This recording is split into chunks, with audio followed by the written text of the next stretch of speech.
Okay, so I found the whole list of these 70 questions, and oh my gosh, it took me forever, but I am back. You guys can now get off from the edge of your seat, because I'm here to finish the rest of this video. Okay, so let's see, where was I? 17. What are your feelings on raising kids in the craft? Well, I mean, raising kids in the craft, I feel the same way about it as I feel about other people raising their kids in whatever religion they happen to be involved with, and that is that you probably shouldn't.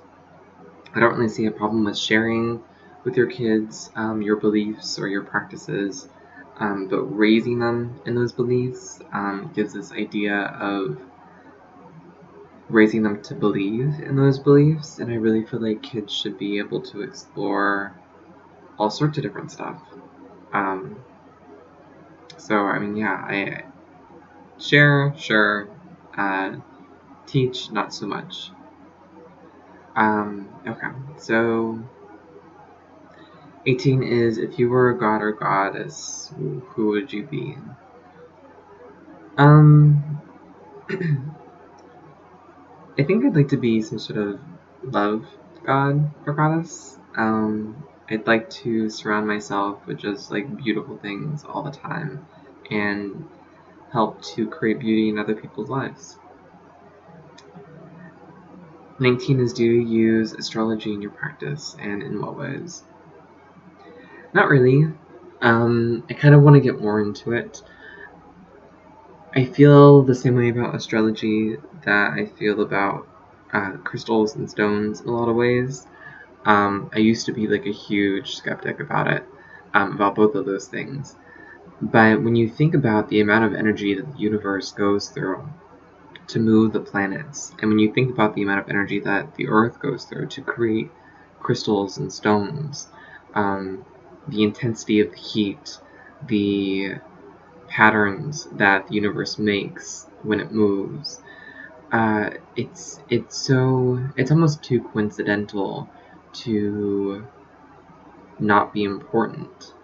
And I don't necessarily know if that importance is then kind of uh, transmuted into this idea of astrology and of the planets affecting individuals and creating individuals that align with archetypes. I'm not sure if that is the correct correlation or not. I'd have to look more into it. But I do know that I'm someone who has, since I was born, since I could read, I guess, identified with my sign. I think in a lot of ways I'm a perfect Sagittarius. Although I am not as athletic as they like to make Sagittarius out to be. Um, all the other qualities of like creativity and exploration and things such as that just really, really fit me.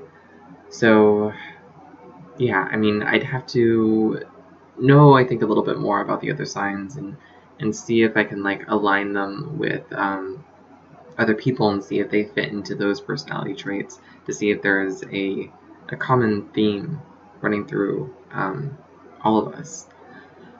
So number 20. What, if any, ways could you practice dark magic and still respect the beliefs of Wicca? Well, I'm not Wiccan.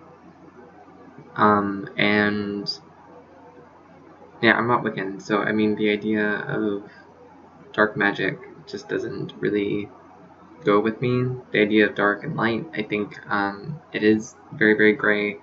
I can say for myself that I can't really even really say anything about this because I'm not totally certain where my ideas fall in regards to this idea of dark and light magic in relation to myself. I'd like to say that I would never curse someone, for example, but I think different situations ask for different measures to be taken. and maybe I'm just not in the situation that I need to be in order to get into that mindset to do a curse. Other people have, and I think that it's up for them to decide, whether or not that's right for them.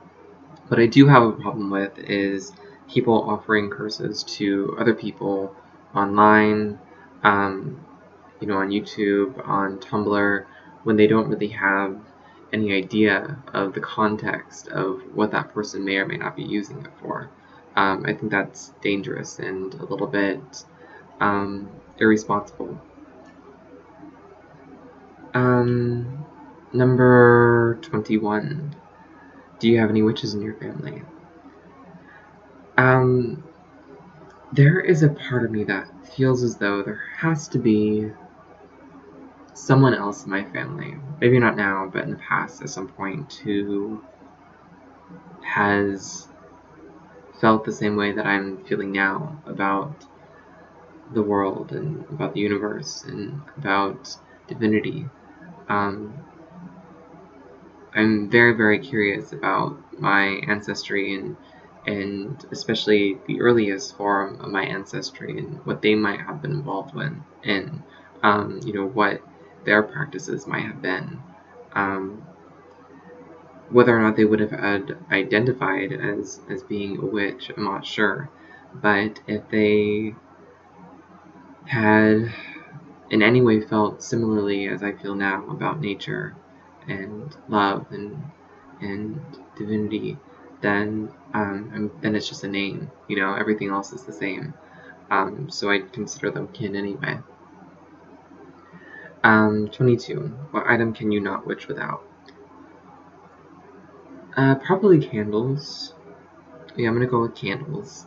Those are pretty much a staple. 23. What is your favorite Sabbath or time of year ritual? I really like Samhain.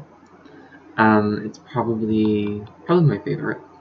There's just a feeling in the air, the crispness, the closeness of that which is never all that close, or that which is always too close. I don't know exactly how to describe it, but the beyond, death, the afterlife,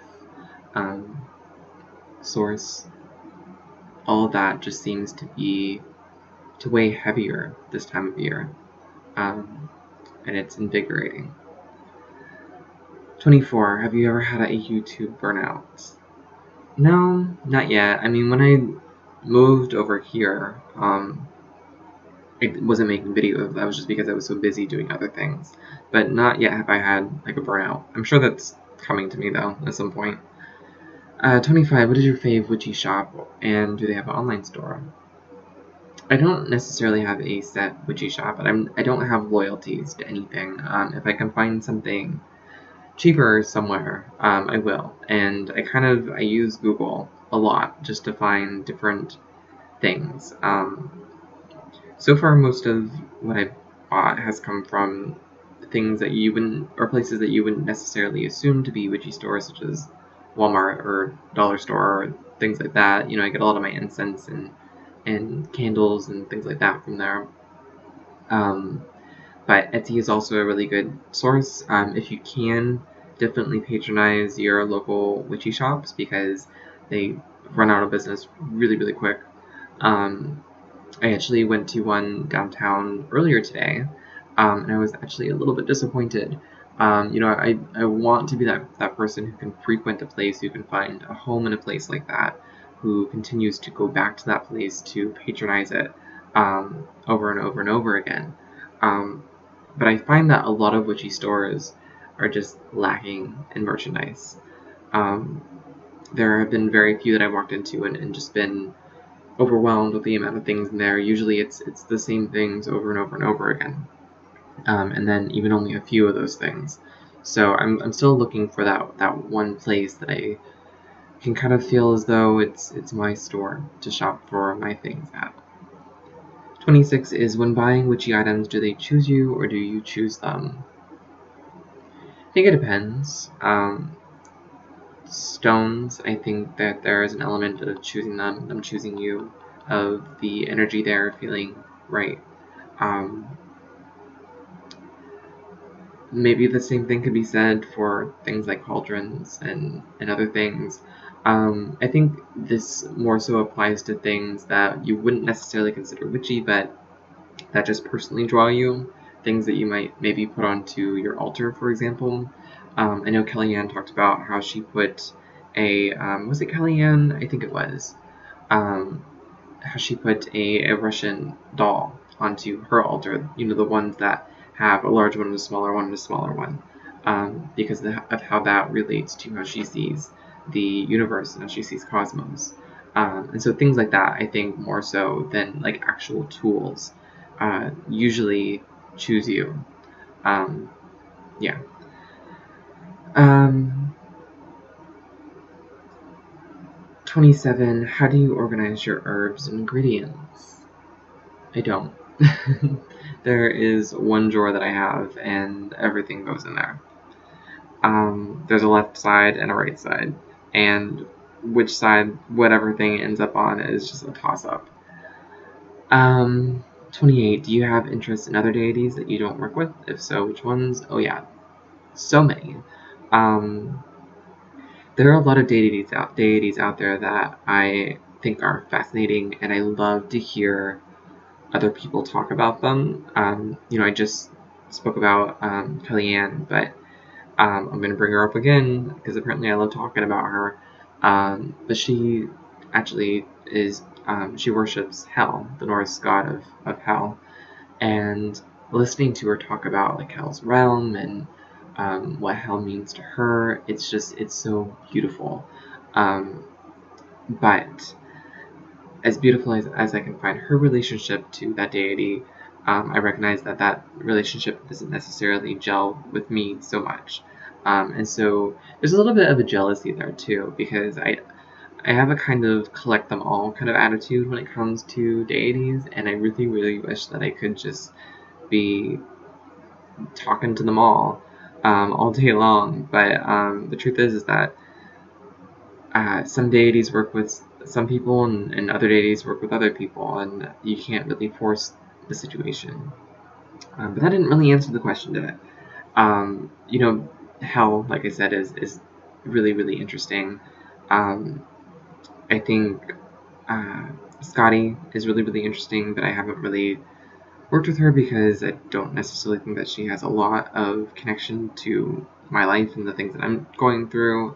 The Morrigan, I know a lot of people on YouTube have relationships with her, and she just seems very complex and interesting and like a beautiful concept. So Apollo is another one, but I haven't quite gotten into that. Eros is another one. Um, yeah, so that's pretty much it. 29. Do you have a favorite time of day to do spell work? If so, why? Probably nighttime. I just think it's the one time of day where I can find time to be truly alone. Everyone is sleeping. It's quiet. I have time where there's nothing else I have to worry about, such as schoolwork or work. So yeah, probably nighttime. 30. Are you solitary or do you work with a coven? I am solitary. I am kind of interested in possibly joining a coven in the future, but I'm not so certain just because I think my beliefs are so individualized, and I'm concerned about the environment of the coven experience. Certainly people can find really, really good ones where there's a lot of give and take of ideas and, an element of or an air of acceptance involved in it. But some can be really oppressive, I think, simply because you are working with other people and these other people have different ideas, and some people are just not interested in hearing other people's different ideas. They're more interested in pressing their own. So it's something, if I do undertake that, it's something that I'm going to do very carefully, I think.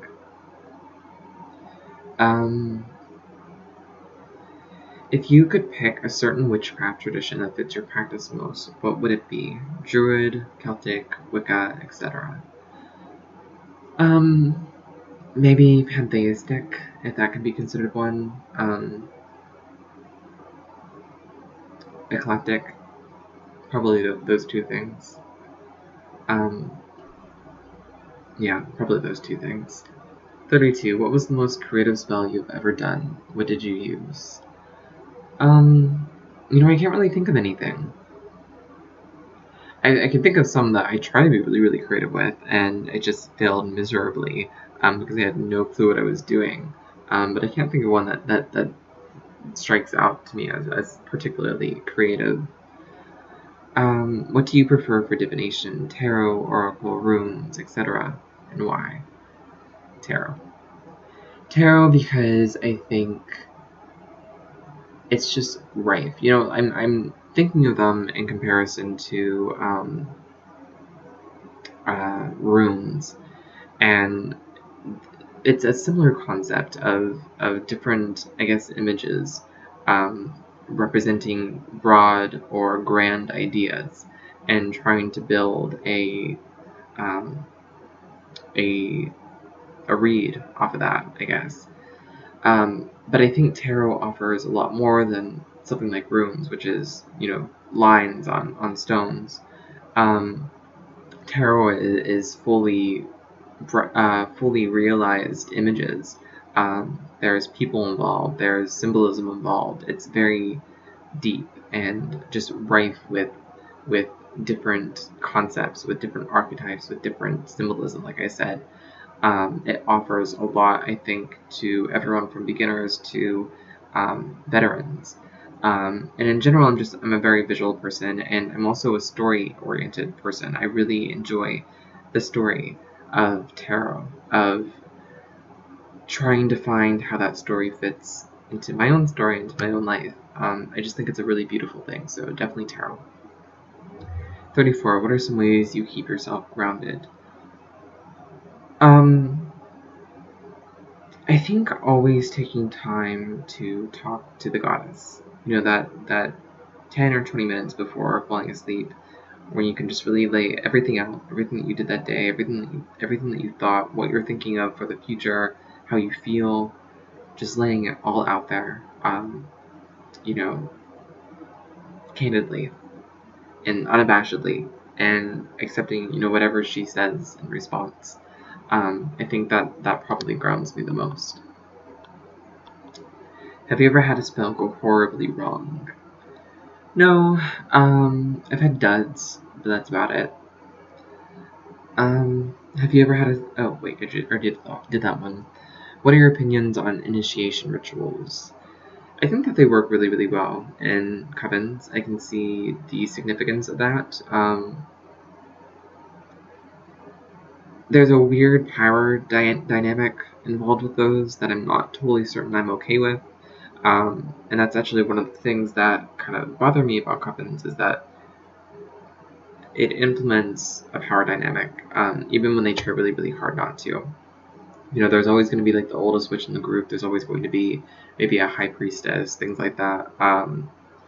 And if these things are done with people who are caring and knowledgeable and supportive, it can be really, really good. Leadership can be good in the right hands, but in the wrong hands, it can be really, really bad. So initiation ceremonies, I can see the significance, I can see the importance, but I also see it as a way of dividing certain members from other members, if that makes sense. Have you ever had full contact with your deity? If so, what happened? Full contact, I don't know exactly what that means. I think with Aphrodite, there have been times where I can look back on the course of my life and see just how much it makes so much sense that I am attracted to her and that I found myself working with her. There have been so many different elements of my life that connected me to her without me even realizing it, until I started to read more about who she was and what she's all about. So if that's what you consider to be full contact, then okay, full contact. What about you is unwitchy?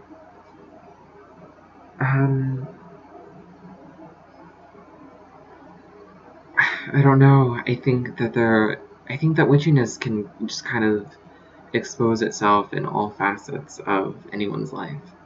I think probably my job is like the least witchiest thing about me, and it kind of kills me to go to work every single day, because I do have to kind of become this person who is me but not me. It's like only the acceptable parts of myself that can be shown.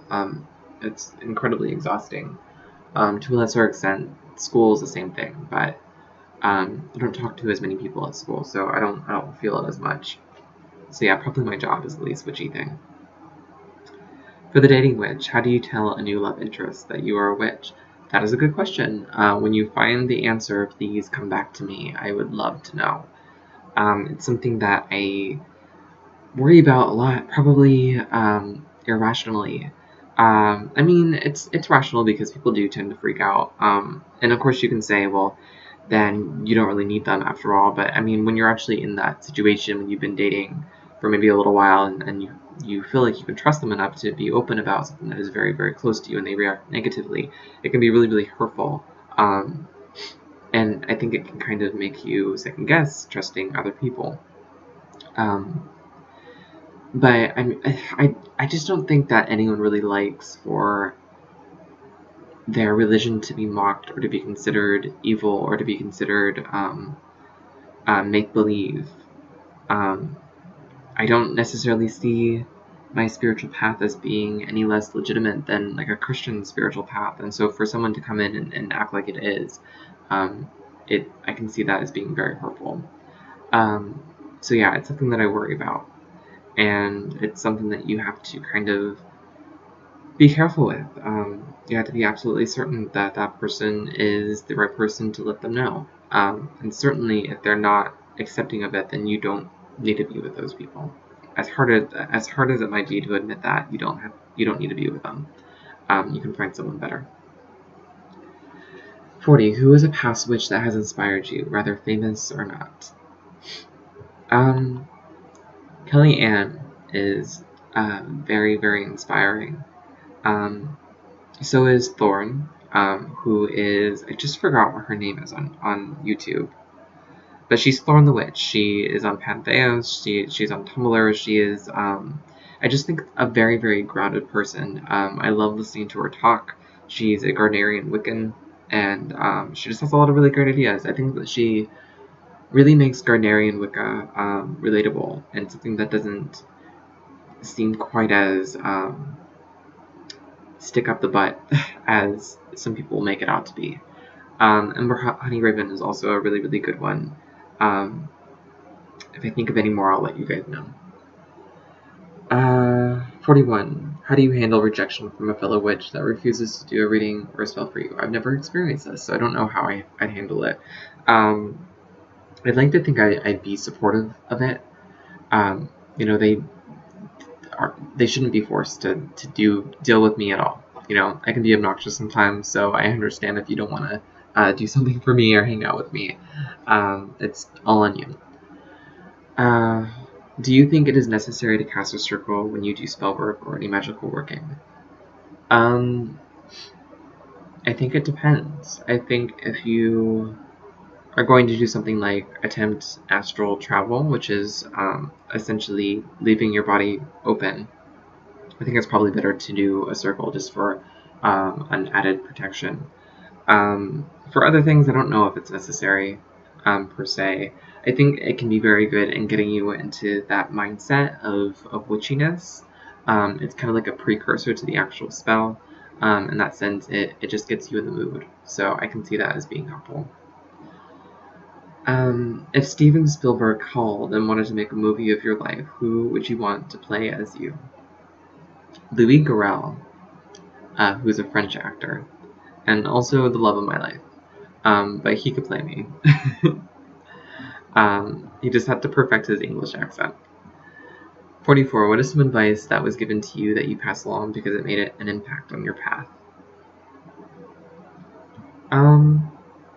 It's a really difficult question to come up with an answer to in like 5 seconds.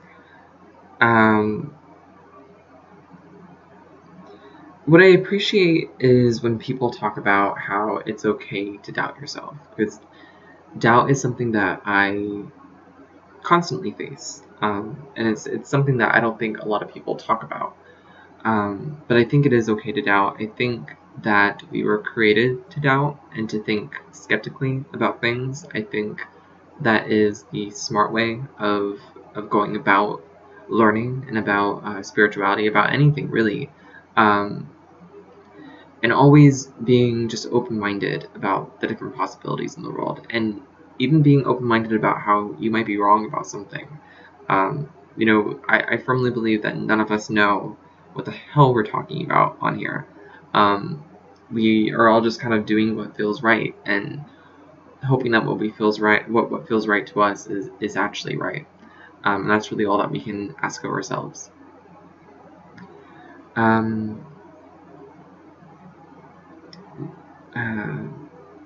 What is some advice you would give someone who has not found their deity?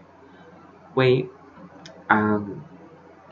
cast out some nets, speak to the universe, speak to the void, to the source, ask them to come into your life and show themselves, whoever they might be.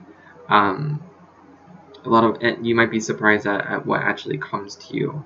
I know I wasn't expecting to know Aphrodite as well as I believe I know her now. It just happened, and usually when you least expect it. Where do you buy your herbs? Actually, funny enough, I actually went down to a spice and herb shop today, and it was so exciting and beautiful because they had huge jars of tons of different spices, like jasmine buds and rose hips and those like huge crystals of salt and just all sorts of different stuff, and wonderful tea that I actually bought. So I think that will probably be my go-to place in the future. How did you feel casting your first circle? Silly, scared, stumbled, etc. Probably a little bit all of that. I don't know if I knew exactly what I was doing.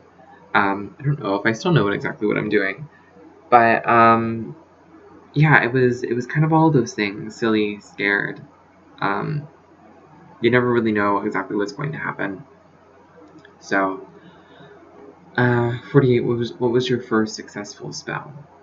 I did a money spell when I was still living in Virginia, and it was a really simple spell. It basically consisted of taking change in your pocket and marking out a pentagram with it. And it was essentially supposed to invite money into your life. And it actually did work. I found $50 in my pant pocket about a week later. So, yeah, I mean, it was done more so less for actually getting money and just to see what would happen. That was when I was like first starting out. 49. What is your general practice for meditation? I like to light incense. I like to lower the lights, have something flickering, something that I can focus on. If I have stones with me, I like to use stones, especially if they're in connection with a deity that I'm focusing on. I really want to get some prayer beads in the future, but they're kind of expensive, and I just haven't worked myself up into actually spending the money yet. But I want to get some prayer beads for Aphrodite and for Freya, and to use those, and start implementing chants or mantras or hymns into my meditation practice. Are you a daywalker or a nightcomer? Nightcomer? Although lately, I think I really secretly am actually like a morning person. I just don't want to admit it to myself because it actually involves waking up in the morning. But whenever I do wake up in the morning, I am like so cheery with my cup of coffee and the light filtering through the window and my tarot cards and all the wonderful things that occur in the morning, like birds singing and things like that. It's a really beautiful time of the day. I just have to wake up to see it. How and when did you know you wanted to be on this path? I think I always kind of knew, but you don't always have the words to describe it. When I was younger, I used to make believe all sorts of different stuff, and it usually centered around witchcraft and witches. And I think that just followed through in more mature ways as I got older. In the films that I saw and the themes that I was interested in. It's an infinitely occurring thing in my life. What type of pagan are you? I feel like I already answered this question in here. Eclectic, pantheistic in a lot of ways. I really like the idea of intuitive penguin. Yes, I'm an intuitive penguin. This is exactly what I am. An intuitive pagan or an intuitive witch. I really jive with that idea a lot, actually. I'm not totally certain what it means, but it popped in my head the other day, and I was like, yes, that there's something there. Intuitive witch. What candle color do you use most? Probably white. Yeah, probably white. What area would you like to see your craft grow in?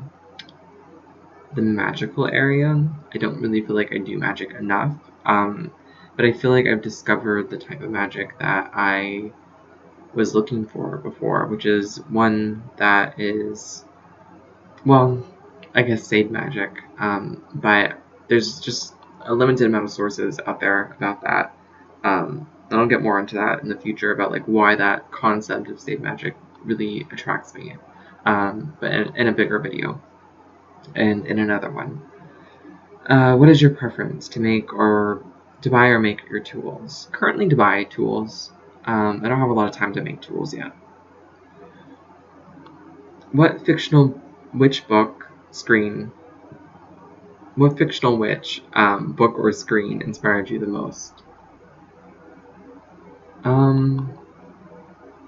I don't know. They all did it in a lot of different ways.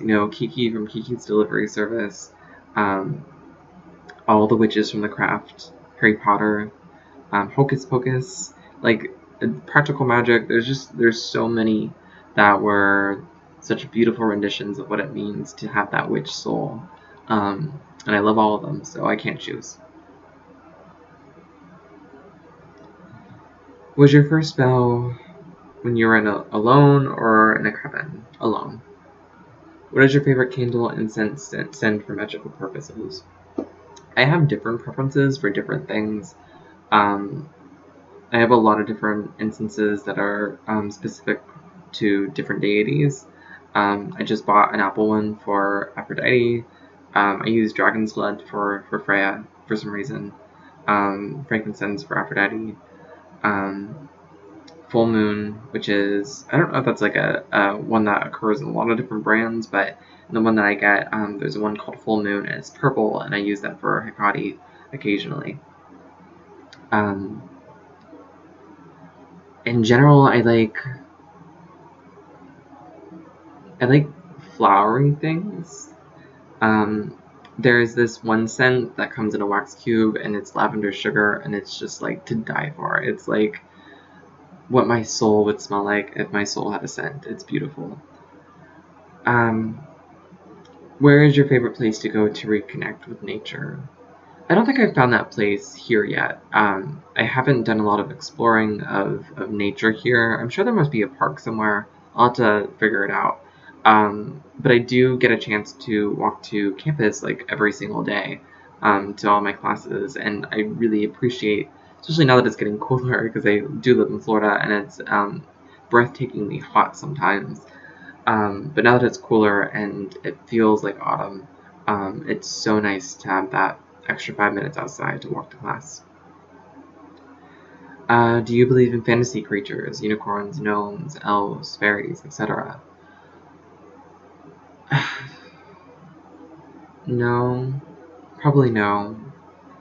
I'm on the fence about different ideas like animism, which is the belief of there being something like a spirit involved in things like rocks and plants and stones. I can I can more easily accept that as being true because of my belief about deity, about goddess, and how her energy works. I can see that flowing through the earth and through. I mean, if it flows through me, there's no reason why I cannot flow through a living tree or a flower or a stone. And so that makes sense. And maybe you could call that dryads and naiads. But that's about as far as I'd be willing to take it. Yeah, they're lovely ideas. And I wish I could believe it. And probably when I have kids, I'm totally going to implement things like feeding the fairies and fairy homes and things like that. But unfortunately, I don't think I can believe in it. Do you believe in ghosts and spirits? Yes. Possibly. Yeah, I'm gonna go with yeah. Yeah. 62. What, if any, legal herb do you use for moods?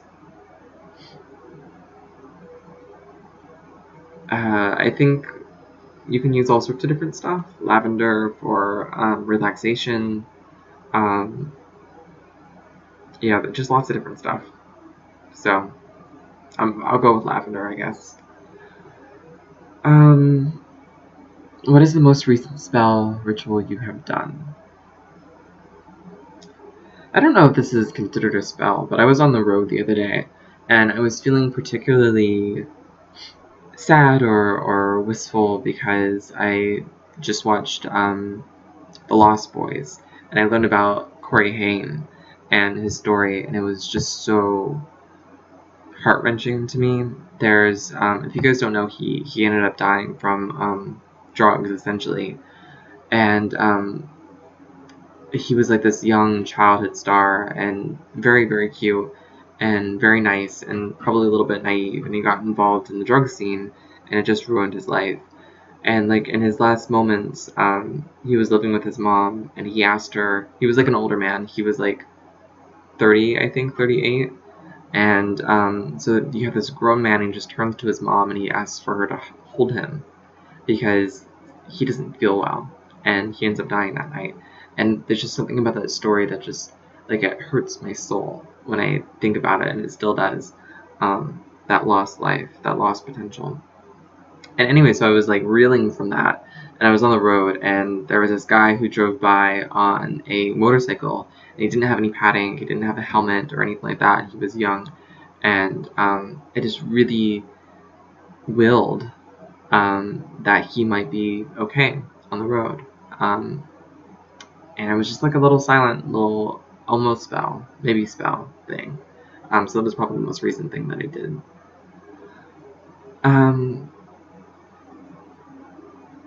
Would you ever teach the craft?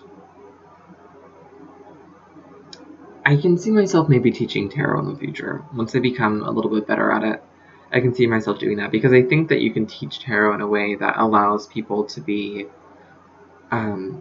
experimental with it, to be themselves with it. Whereas I think there are a lot of things in regards to the craft that would have to be taught in ultimatums, and I don't think that the craft can be always taught in ultimatums. It'd be hard for me to say to people, well, this is exactly how it is, when personally I believe that how it is can be construed in so many different ways. So that would be difficult for me. What is your favorite witchy book?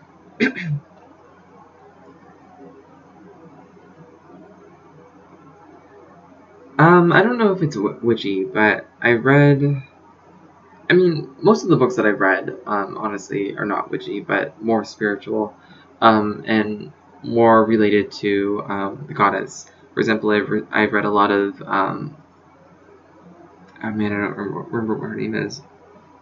I'll have to show you guys some of those books. But a lot of ones that are like specifically about Aphrodite or specifically about the divine feminine, things like that. And I'll show you guys. I'll probably do a book review at some point in time.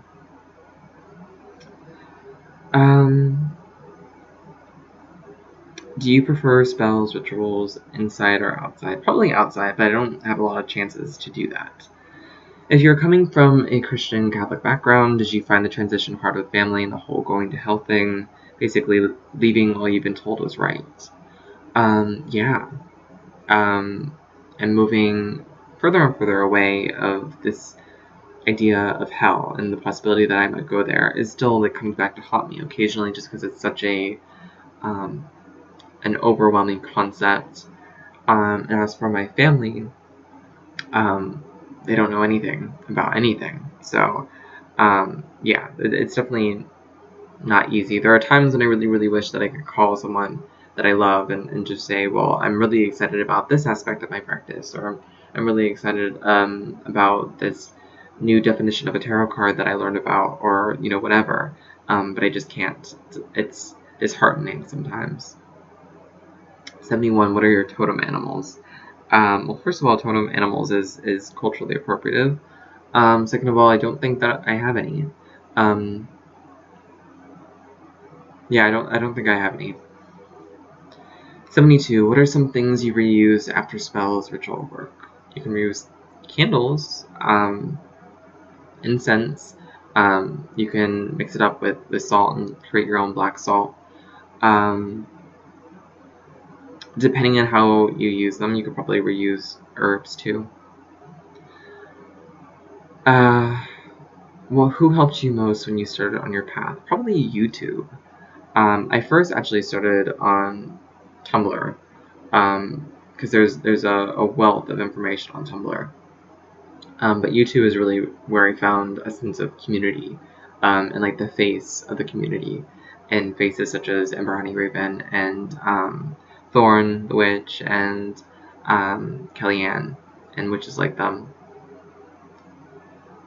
Do you know any good witchy phone apps? No, not particularly.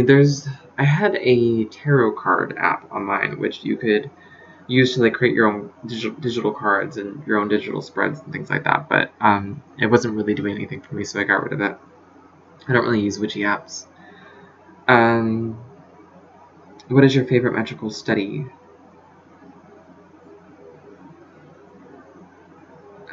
Maybe tarot? I don't know if that makes sense. I guess probably my favorite, or the one that I find most interesting, or the one that I find resonates with me the most is Sade Magic. I would consider that a magical study. Yeah, definitely would. 76. Outside of the YouTube and Facebook community, do you have a lot of witchy friends in the physical world? No. Which is why joining a coven seems like such an interesting idea to me. It's such a scary idea to me. But I would definitely love to have more of that community around me. 77. Do you feel that the deities we work with are a force from one higher power, and that all beliefs and religions are from the same one, God, place? To an extent. I think that it's really difficult for any human being, to say that they know that Aphrodite exists or that they know that Freya exists. What I think that we can say is that we know that aspects of Aphrodite or aspects of Freya exist within the human experience, that there are these qualities that all over the world people seem to connect with and associate things to and feel as though are important. And this applied importance to these qualities makes me feel as though there is something actually important to them. That there's something within all of us that we recognize as being divine in some way.